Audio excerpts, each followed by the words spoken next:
Hello, hello, hello.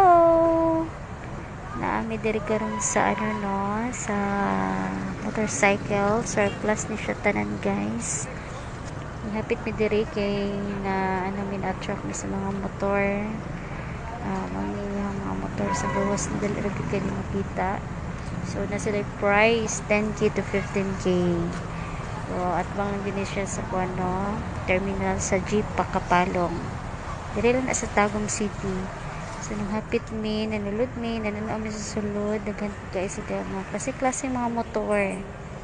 So mga surplus ni tanan. Daghan pa kani sa likod, napo ni sa likod. Visit lang mo silang shop. Wala na nag-endorse sa ako lang nagikon kay basi kursa nada mo, much better mo anha madira. Dali ra na sila makita guys, nara jud at bang sa terminal. So, manino, na po sila 8K.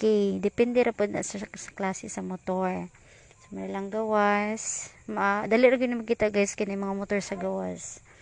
So, visit lang mo kung unahan mo ka na mura lang po swak sa budget ninyo. So, mao lang na siya guys. Manila mga motor sa sulod.